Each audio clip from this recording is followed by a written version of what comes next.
Welcome back. Well, we have Mark Greenman here, who's here on behalf of the Laguna Woods Music in the Park Club. Well, welcome. Nice to see you. Nice to see you, Lisa. So thanks for coming on in. And, you know, it's quite a story where you have to wait for another club to drop out before you were able to get on. Tell me that story. I had a 10-club waiting list, so I got on that.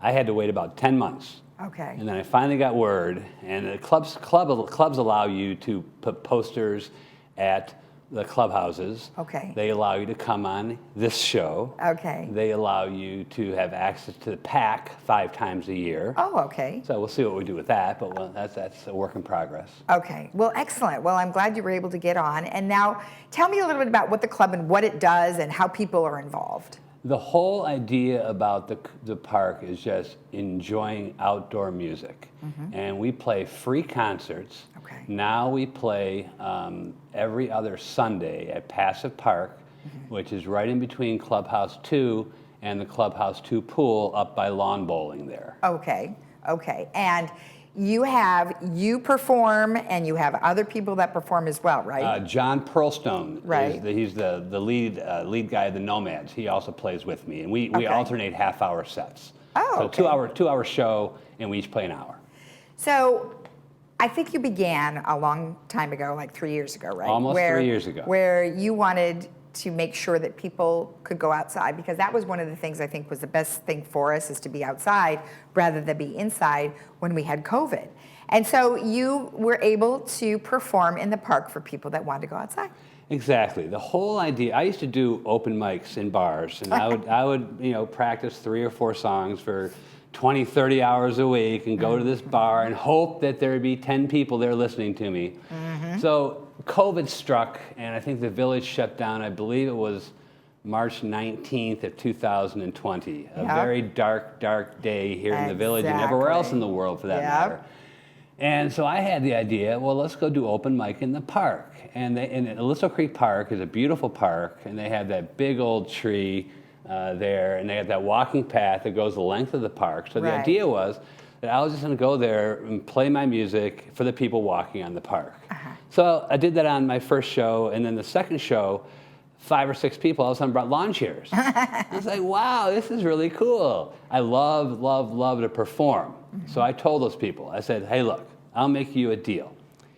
If you continue to come to my shows, I will play a concert every single day until I can play pickleball again. I'm a huge pickleball fan. Nice. So okay. I didn't, and nobody in the world knew when that was going to be. Right. But Renee and I were committed, and we were going to do this as long as it took.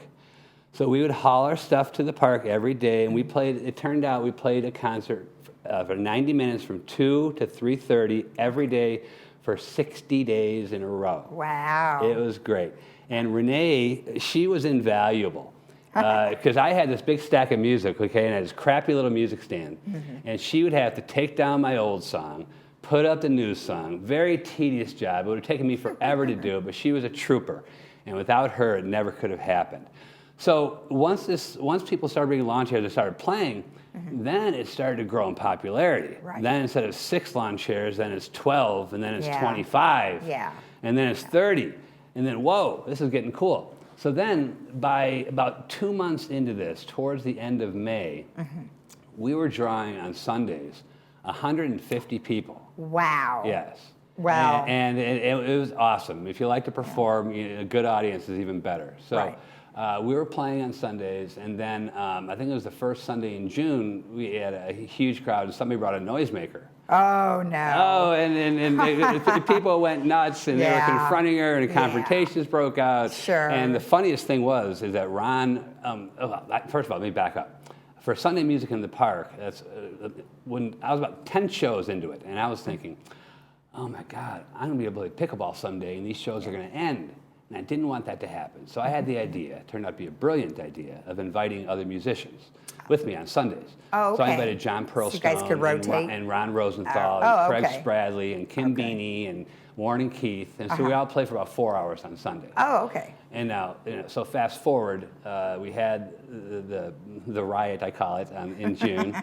And then in August, the village and GRF issued an order banning all gatherings and all activities of any kind. Right, but you know what? That wasn't just here in the village either. That It was. Well, okay. It was here. But okay, and there were also some other concerns as well. But beyond that, you were able to secure another park Yes. to be able to continue your music, which I think is great. That's right. Our crowds went from 150 to 10.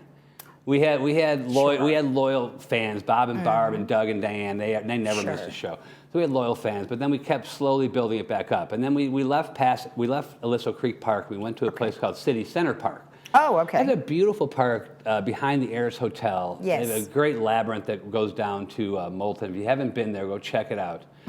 And so we were there for about a month, and then we found, John Pearlstone actually found our current home at Passive Park, which is a great venue. It's big, there's enough room. So you still have plenty of people coming? Yeah, we do. Okay, good. We do. Good. Not as many as I'd like, but...